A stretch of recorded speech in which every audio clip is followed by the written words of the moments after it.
Bienvenue au Message Lumière. Je suis heureuse de te retrouver en cette fête de Saint-Jacques, aujourd'hui 25 avril.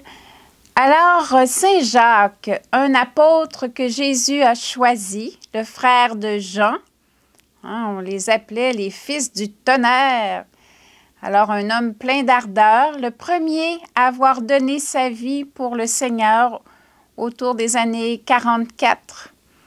C'est un homme qui s'est laissé évangéliser, transformer par la grâce pour boire à la coupe du Seigneur et devenir pleinement apôtre, pleinement celui que Jésus attendait. En pensant à Saint-Jacques, il m'est revenu qu'à Compostelle, en Espagne, il y a une grande dévotion et le pèlerinage sur les routes de Compostelle est très populaire. Alors, en méditant sur sa figure, j'ai pensé te parler aujourd'hui du sens du pèlerinage. C'est vraiment frappant de voir, je suis allée un petit peu voir les statistiques. Alors, en 2023, il y a eu plus de 446 000 pèlerins d'enregistrés, soit 8 000 de plus qu'en 2022.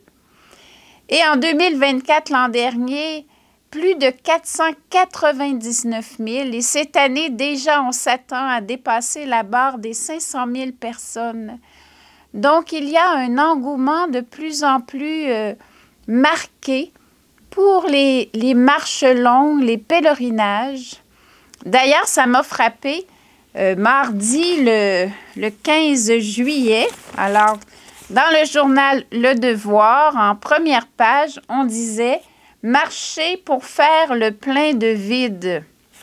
Alors, l'article s'intéresse à ceux qui, de plus en plus, veulent faire des marches de longue durée pour y trouver une forme de retour à soi. C'est sûr que la dimension spirituelle est peu mentionnée, mais quand même, la personne qui est interviewée a fait le chemin de Compostelle et elle travaille même à recenser les différents pèlerinages, marches longues qui sont possibles au Québec.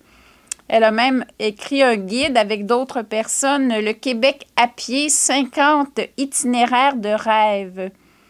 Mais ce qui est beau, c'est de réaliser que les gens, à travers le pèlerinage, il y a une recherche spirituelle qui est vraiment édifiante et notable. On le voit vraiment. Dans le livre Théo, j'ai lu que le pèlerinage, c'est une démarche qui conduit à sortir de soi, à se faire étranger au monde habituel. Parce que d'ailleurs, le mot latin, peregrinus, veut dire étranger. C'est dans une volonté de conversion, de retour à l'essentiel. Rappelle-toi le livre de Maryse Quentin. Hein, il était une fois que dont Suzanne a déjà parlé. Hein, c'est sur le chemin de Compostelle qu'elle a eu un accident qui l'a rendue tétraplégique. Mais à travers sa foi, elle a vraiment retrouvé l'essentiel qu'elle recherchait avec son mari. Alors, le pèlerinage, c'est sûr que c'est une démarche qui préfigure aussi celle qui conduit à la rencontre avec Dieu au terme de notre vie, hein, n'est-ce pas? Jésus lui-même en a vécu, on le dit, à 12 ans, il est monté à Jérusalem avec ses parents. Dans le peuple juif, c'était populaire aussi. Plusieurs fêtes étaient célébrées à Jérusalem au temple et le peuple se rassemblait pour monter. Pourquoi Saint-Jacques de Compostelle est si populaire? On dit qu'au 9e siècle, on aurait retrouvé son tombeau à Compostelle. Et alors, les gens ont commencé à se rassembler pour marcher vers le sanctuaire où était son tombeau. Et vers le 10e, 11e siècle, ça s'est étendu à toute l'Europe. Et je lisais que le pèlerinage a contribué à travers l'Europe médiévale à permettre que les gens se sentent comme un peuple. Ça a donné une identité au peuple chrétien qui marchait ensemble pour célébrer sa foi, pour l'approfondir. Et évidemment, l'année jubilaire, hein, pèlerin de l'espérance, c'est vraiment une année pour réfléchir et se faire pèlerin. Réfléchir sur le sens de notre vie comme un pèlerinage et se faire pèlerin. Puis je dirais, non pas comme dans le journal, marcher pour faire le plein de vide, mais plutôt marcher pour faire le plein de Dieu. Quand on a la foi, on sait bien que c'est pour une rencontre encore plus grande avec le Seigneur que l'on fait un pèlerinage. D'ailleurs, je vous encourage, hein, je suis allée voir un petit peu sur Internet et il existe plusieurs pèlerinages à pied au Québec, dont un qui va commencer le 6 août avec le pèlerinage Marie-Reine de la Paix qui part de Montréal, de la cathédrale Marie-Reine du Monde jusqu'au Cap de la Madeleine le 15 août. Et si tu vas sur le site du Carrefour intervocationnel, il y a beaucoup de références pour faire un pèlerinage au Québec. Ça m'a frappé. Il y a vraiment beaucoup d'endroits où on peut marcher avec une dimension spirituelle. Moi-même, j'ai eu l'occasion de vivre, avant d'entrer dans la famille Myriam, un long pèlerinage à pied de 250 km en Pologne, de Varsovie jusqu'au sanctuaire de la Vierge Noire à Częstochowa. Qu'est-ce que m'a apporté ce pèlerinage? Bien, je pourrais dire que le fait de marcher avec d'autres frères et sœurs, il y a toute une dynamique de soutien fraternel, d'entraide, de liens de communion qui se tissent. Marcher ensemble nous font être encore plus Église, famille des enfants du Père.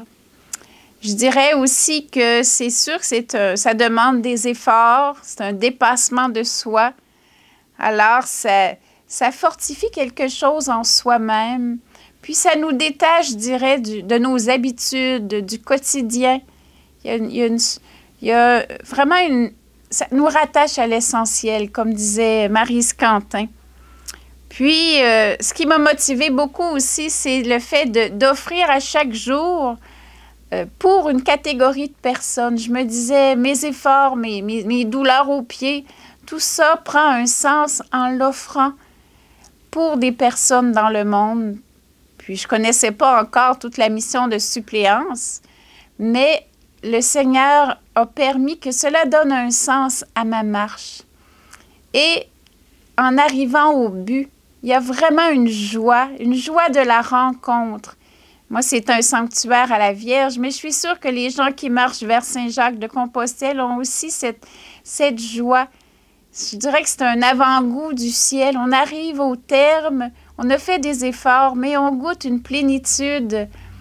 Et le Seigneur veut l'accorder pour nous donner de la persévérance dans notre marche vers le ciel. Alors, je demande au Seigneur aujourd'hui qu'il te donne cette grâce de pouvoir vivre une expérience de pèlerinage pour t'attacher à l'essentiel. Parce que quand on va arriver au ciel, justement, nous serons heureux d'avoir été des chrétiens en marche, qui ne s'installent pas, mais qui veulent toujours donner plus au Seigneur, le suivre davantage, aller plus loin, jusqu'au bout. Demandons à Saint Jacques de nous faire entrer dans le plan de Dieu, sur chacun de nous, sur son Église, qu'on s'attache justement à l'essentiel, qu'on reste un peuple en marche dans la ferveur de la foi et de l'espérance. Et le Seigneur te dit, « Marche avec moi, je suis le chemin et la vie, marche avec moi, comme pèlerin d'espérance.